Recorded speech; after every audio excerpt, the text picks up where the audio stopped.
Mark, can we start off with the big scheduling news first? Oh, That sure.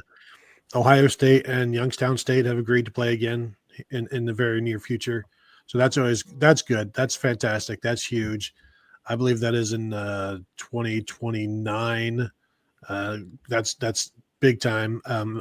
So yes, no. The bigger news is that they are going to open up against Navy. Ohio State will open against Navy in 2029. And in order to do that, they had to move their 2029 game against Nevada to 2030. Sorry, everybody. So now that 2029 schedule, the non-conferences, Navy, Charlotte, and Youngstown State. Look forward to it. They can get a scouting report from Penn State this year. That's their toughest non-conference game against Nevada. They were able to stretch themselves to play Nevada. That is the worst year for Ohio State's scheduling so far in the non-conference, because every other year they've got Texas or Alabama or Georgia. So that's the one year where it's like, well, we don't have anybody. Let's throw in Navy. People can't be too mad about it because what you hate America?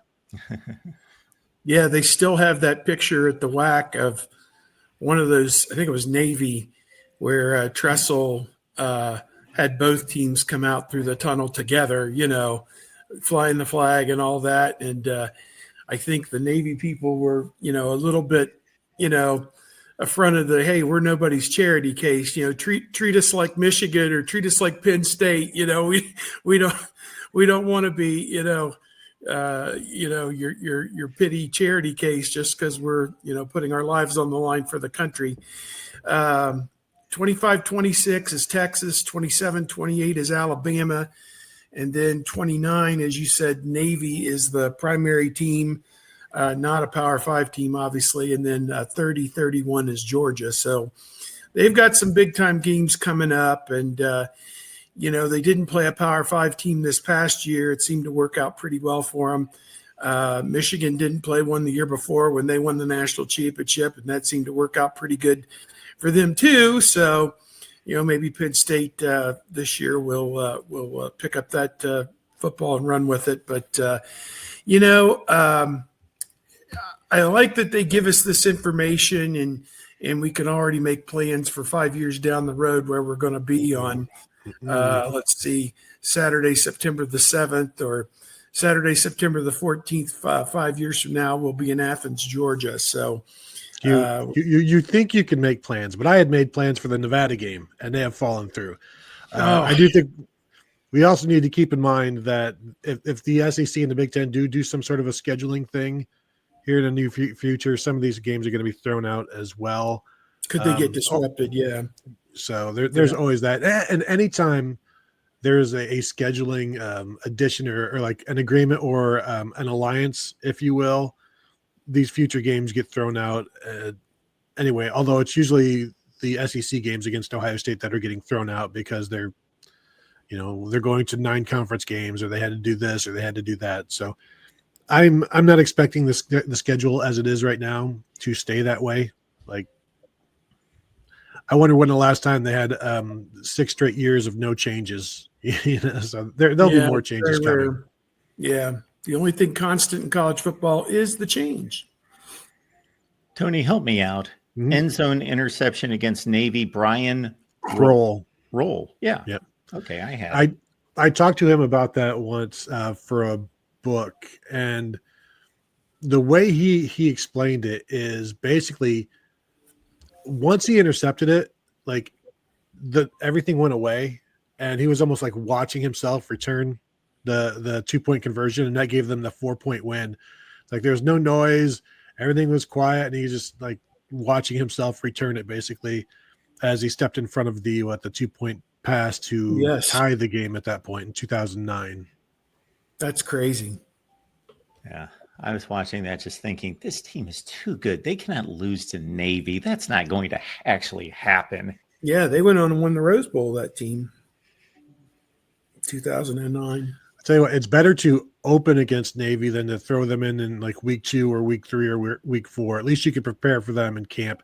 That's the only I don't like scheduling any of the option teams. I think it's not a good move. But if you're going to do it early, do it with the season opener so you can prepare for it. And then also that gives you time for your defensive linemen to recover from their injuries following, being cut block on the knees and the ankles. So I disagree every time they go ahead and schedule an option team. Then we also had the JT Barrett first start in Annapolis, right? No, it was in Baltimore. No, Baltimore. Okay. At the Ravens Stadium. And that was a really fun fun game. I mean, it was a tough game for Ohio State to watch. It was either tied or they were behind at halftime, and then they pulled ahead in the second half and won 34-17. And Tony's right about the toll of playing Navy, because the next week they lost at home to Virginia Tech 35-21, and then got the ship corrected, and then went on from there to roll the rest of the way to the national championship there in 2014. But that was a memorable game out there in Baltimore.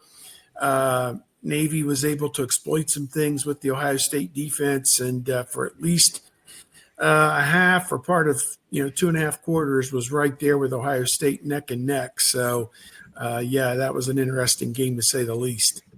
I will also say that trip was the first time I ever had paella, and it was awesome. Like some little strip center in Baltimore, and it was good. So I recommend it. I don't know what the name of the place was. I'm sure all places in Baltimore are great. I was sick as a dog and ended up going to the Baltimore Orioles game later that same night. So it was. I survived enough to be able to go to the Baltimore Orioles game that night. I'm just looking at the box score. Keenan Reynolds, the quarterback for Navy that day, 2 of 4 passing for 20 yards.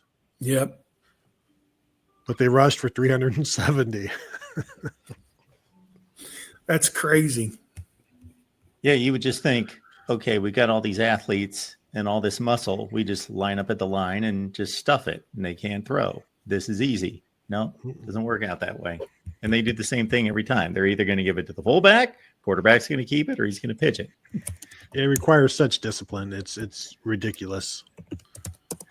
That reminds me of the Army 99-yard drive. They did lose 38-7 in Columbus, but I believe there was a 99-yard drive that took up the entirety of the third quarter. Took like 14 minutes and 40 seconds. Yeah. One last thing on that 2014 game, Tyvis Powell, safety, led the Buckeyes with 13 tackles. And that's never a good thing when your safety has 13 tackles against the option team.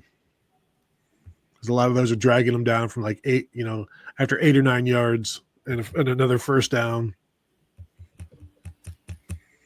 And one last note on Navy, some of us old timers will go back to the 1981 Liberty Bowl.